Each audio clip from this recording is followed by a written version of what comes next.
Seja bem-vindo ao podcast Bora Pra História, onde a verdade é mais intrigante que a ficção. Hoje eu vou te contar uma história difícil, uma história que incomoda, uma história que nos obriga a encarar uma pergunta que ninguém gosta de responder.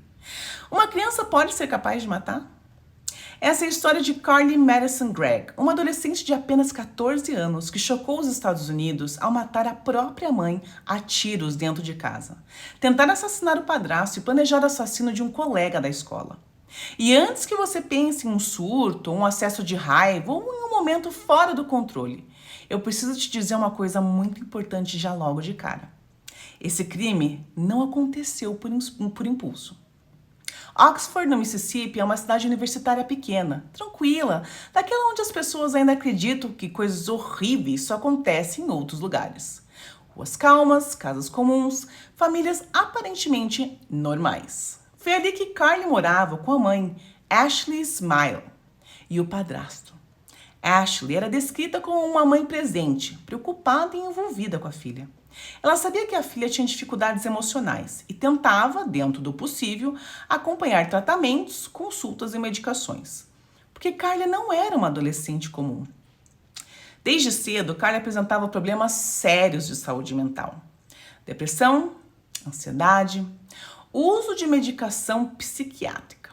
Ela não era agressiva, não brigava na escola, ela não explodia emocionalmente, ela se isolava. Relatos falam de uma adolescente fechada, distante, com dificuldade de criar vínculos reais. Poucos amigos, pouca troca emocional, pouca expressão de sentimentos. E isso importa porque muitas vezes a gente associa perigo a quem grita, quebra coisas ou perde o controle. Mas alguns dos casos mais perturbadores vêm justamente de quem não demonstra nada.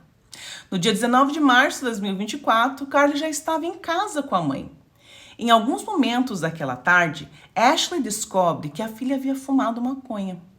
Para muitos adolescentes, isso significaria castigo, conversa dura, talvez a perda do celular. Mas naquele contexto, a situação ganha um peso diferente.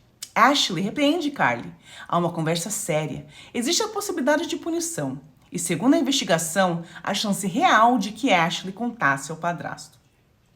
Esse é o gatilho emocional. Mas aqui está o ponto que muda tudo.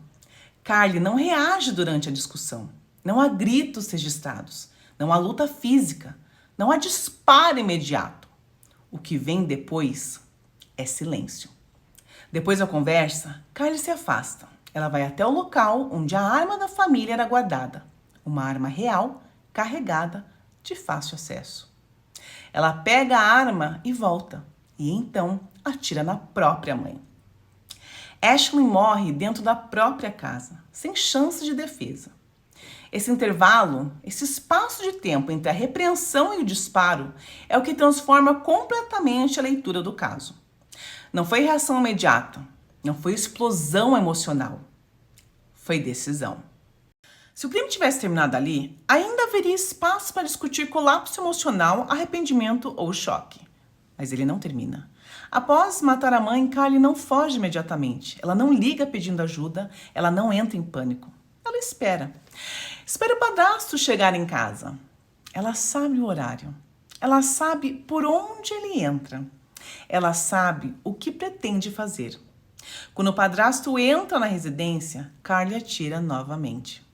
Ele é gravemente ferido, mas consegue fugir e pedir ajuda, salvando a própria vida por poucos segundos. Só depois disso, Carly foge do local. Essa sequência desmonta qualquer narrativa de impulso.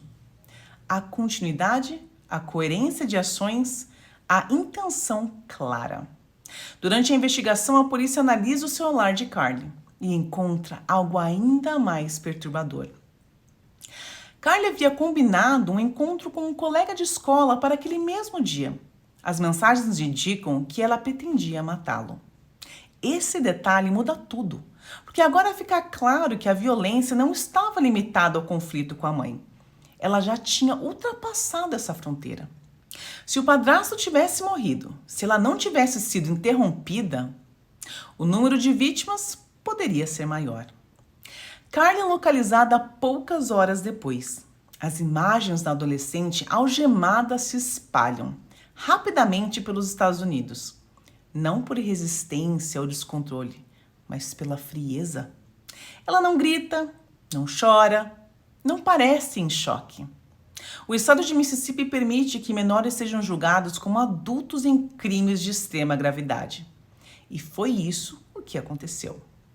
Carly Craig foi acusada de assassinato em primeiro grau, tentativa de homicídio, planejamento de homicídio adicional. A pergunta que ecoou no país foi inevitável. Como que uma menina de 14 anos chega a esse ponto? A promotoria foi bem direta.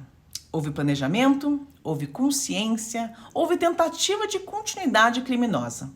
Já a defesa argumentou histórico psiquiátrico, uso de medicação, imaturidade emocional, capacidade reduzida de compreensão. E o caso escancarou um dilema que não tem resposta simples. Onde termina a doença e começa a responsabilidade? Quem falhou antes do disparo? Carly não comprou uma arma, ela teve acesso. Carly não virou violenta do nada, ela deu sinais. O caso reacendeu debates urgentes nos Estados Unidos sobre armas dentro de casa, saúde mental em adolescentes e a tendência de subestimar comportamentos silenciosos. Porque o perigo nem sempre é barulhento. Esse episódio entra na série Pequenos Monstros não porque Carly seja um monstro no sentido clássico. Ela não é caótica, não é impulsiva, não é explosiva. Ela é silenciosa, calculada. E isso muitas vezes assusta muito mais. A maconha não explica esse crime. A discussão não explica esse crime. Ela apenas acenderam o pavio. O que veio depois foi uma escolha. E talvez o mais perturbador desse caso seja acreditar que nem todo perigo grita. Alguns observam, alguns planejam e alguns agem quando ninguém espera. Espero que você tenha gostado, dessa história e que não perca as próximas. Porque aqui a história é sempre mais intrigante do que a ficção.